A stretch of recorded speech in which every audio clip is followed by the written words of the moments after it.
Саламатсыздар ма? Есімім Зияш, менің каналыма қош келдіңіздер.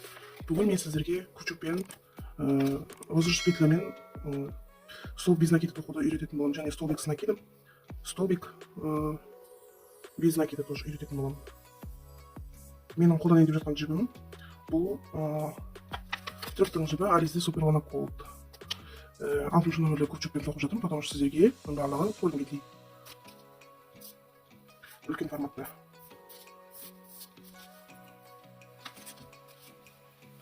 Ең әуелі біз мына жібімізді 200 саусақтың үстіне жібереміз. 200 саусақтың үстіне былай жібереміз да, бас бармақпен, ортаңғы саусақпен мына жіпті былай ұстап тұрамыз. Және крючокты ұстаудың былай мындай түрде болады, және мынандай ручка сияқты ұстау түрде болады. Пышақ сияқты деген. Ручка сияқты кімге ыңғайлы солай ұстайтын. Маған мысалы пышақ сияқты ұстаған ыңғайлы. Былайдан крючокты жіптің үстінен аламыз, бұраймыз былайынан. Және мына жұмыс жібін ішіне кіргіземіз да, түйін жасаймыз. Және осы түйінді тартып тастаймыз қаттырақ. Мына жұмыс жібін тартқан кезімізде крючок оңай қимылдап тұру керек. Мынау жұмыс жібімізбен воздушный петляны аламыз. Міне крючокты аламыз, жұмыс жібіне астынан кіргізіп, іліп аламыз да. Мына көздің ішінен кіргізіп шығарып аламыз былайынан. Міне тағы да көрсетемін. Жіпті алдық, көзден өткіздік, шығарып алдық. Екеу болды ма уже? Мына қараңыз тағы да.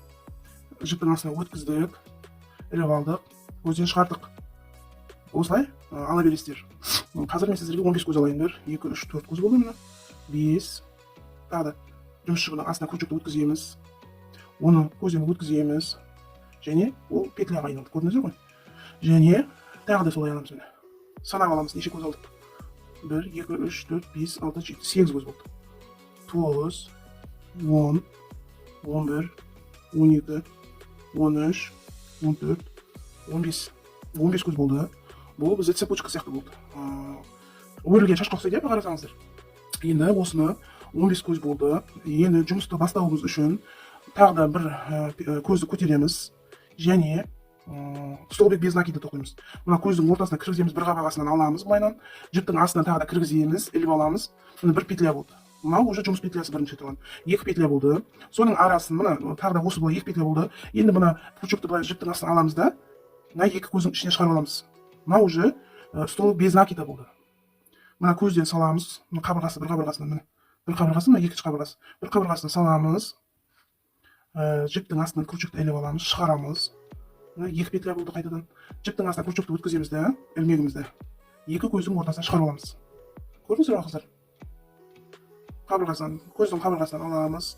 Жіптің астынан крючокты өткіземіз, оны шығарамыз, 2 петля болады. Және де мына жұмыс жібінен тағы да бір көз шығарып аламыз. Осылай қайталана береді. Өзім соттан алғайды.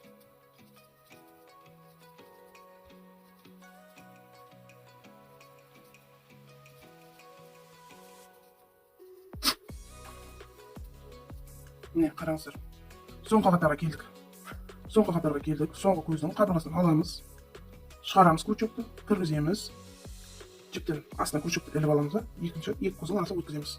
Мына бізде бірінші қатар аяқталды қыздар. Мына қараңыздар. Бірінші қатар аяқталды бізде. Көріп мен сіздерге әдейі нақтырақ көру үшін әдейі қалың жіптен алып отырмын. Енді жұмыс петлямызды тағы бір петляға көтереміз, келесі қатар тоқуымыз үшін міне. Және жұмысымызды кері бұрамыз. Мына қараңыздар қыздар. Мына жерде тоқылған кезімізде мына петля тұр ғой, соны енді бір қабырғасынан да алмаймыз. Мына 2 қабырғаны қосып астын қарасаңыздар, міне тесіктері бар. Көрініп тұр ма сіздерге? Мына тесіктері осыдан өткізіп аламыз. Өткіземіз, көтереміз, жіптің астына өткіземіз, аламыз.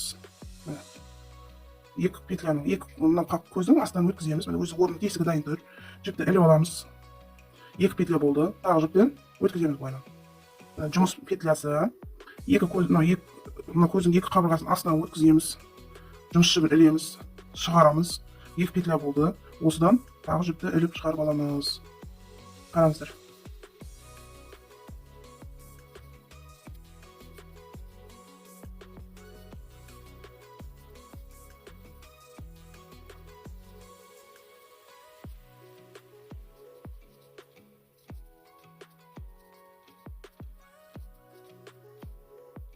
Соңғы жіп келді көзге.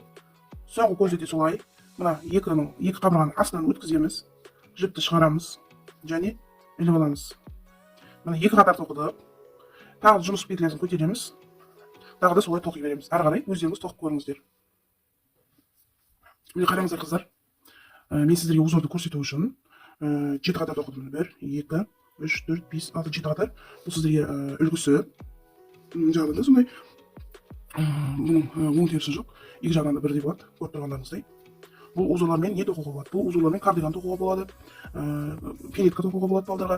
Көптеген нәрселер осы узормен тоқуға болады. Сумкаларды да даже шапкаларды барлығын осындай узорлармен тоқуға болады.